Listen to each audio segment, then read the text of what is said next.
আসসালামু আলাইকুম। ২০২২ সালের আজকের এই দিনে কাতার বিশ্বকাপে হেক্সা জয় করতে আসা ব্রাজিলের স্বপ্ন ধূলিসাৎ হয়েছিল। কোয়ার্টার ফাইনালে ক্রোয়েশিয়ার কাছে হেরে এবারের হাত ধরে স্বপ্ন জয় অধরাই থেকে গেল। শেষবার ২০০২ সালে বিশ্বকাপ জয়ের স্বাদ পেয়েছিল ব্রাজিল। তারপর কেটে গেছে চারটি বিশ্বকাপ। চ্যাম্পিয়ন হওয়া তো দূরের কথা, ফাইনালে পৌঁছাতেও পারেনি সেলেসাওরা। ফলে ইতিহাসের কাঁটা আর প্রত্যাশার চাপ নিয়েই কোয়ার্টার ফাইনালে ক্রোয়েশিয়ার বিপক্ষে মাঠে নেমেছিল ব্রাজিল। নির্ধারিত সময়ে ২০১৮ সালে ফাইনাল খেলা দলটিকে চাপে রাখলেও গোলবঞ্চিত থাকেন ভিনিসিয়াসরা। অতিরিক্ত সময়ে নেইমার জুনিয়রের গোলে এগিয়ে গিয়েও জয় নিয়ে মাঠ ছাড়তে পারেনি পাঁচবারের বিশ্ব চ্যাম্পিয়নরা। ট্রাইব্রেকারে ৪-২ গোলে হেরে বিদায় নিতে হয়েছে পেলের উত্তরসূরিদের। ম্যাচের প্রথম সুযোগটা এসেছিল ক্রোয়েশিয়ার সামনে ১৩তম মিনিটে। ডান প্রান্ত দেখে জুরানোভিচ বল বাড়ালে গোলমুখে পালাসিচ ও পেরিসিচ চেষ্টা করেও ব্যর্থ হন। ব্রাজিলের সামনে বড় সুযোগ আসে ২০তম মিনিটে।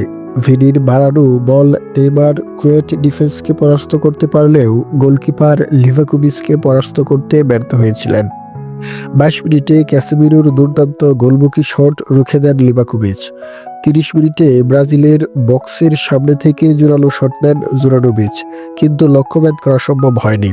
৪০ মিনিটে আবারও নেইমার এর ফ্রিকিক চলে যায় ক্রোয়েট গোলকিপার এর বিশ্বস্ত হাতে।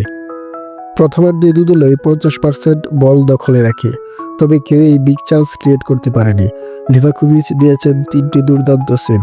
পাস খেলেছেন ক্রোয়েশিয়া ২৬৬টি, ব্রাজিল খেলেছে ২৭৯টি। দ্বিতীয়ার্ধে তুমুল আক্রমণের ঝড় তুলবে এমনটা প্রত্যাশিতই ছিল। ৪৭তম মিনিটে রিচার্লিসনের দেওয়া শট আটকে দেন লিভা। পরের মিনিটে নেইমারের গোলমুখী শটের লক্ষ্যভেদ করেন ডিফেন্স গার্দিওল। ৫৫ মিনিটে আবারও নেইমারকে পরাস্ত করেন গোলকিপার লিভাকোভিচ। তিনি রীতিমতো মহাপ্রাচীর হয়ে দাঁড়িয়েছিলেন গোলবারে, দিচ্ছিলেন একের পর এক অতিমানবীয় সেভ। ৬৬ মিনিটে লুকাস পাকেতাকে গোলবঞ্চিত করেন। ৭৬ মিনিটে আবারও লিভাকোভিচের কাছে আটকে যান নেইমার জুনিয়র। একের পর এক সেভ দিয়ে নিজের এবং দলের কনফিডেন্স বাড়াতে থাকেন লিভা। শেষ দিকে আক্রমণের চাপ থাকলেও ক্রোয়েশিয়ার ডিফেন্স আর গোলরক্ষক বেশ দারুণভাবেই আটকে রেখেছিলেন। ফলে নির্ধারিত সময়ে গোল শূন্যই থাকে।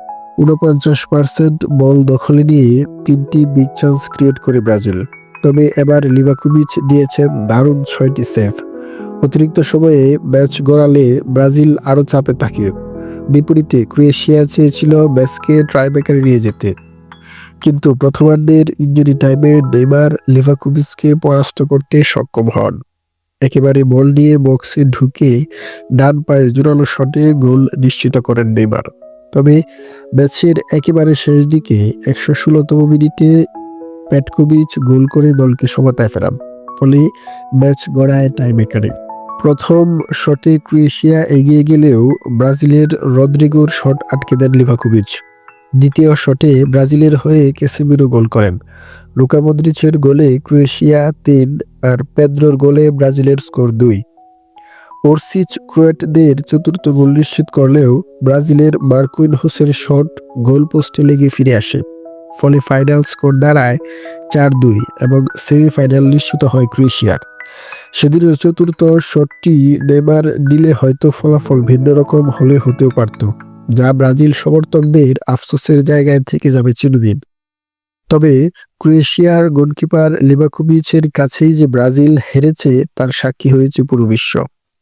কাতার বিশ্বকাপের পরবর্তী রিভিউ পেতে চোখ রাখুন ফুটবল প্লাসে।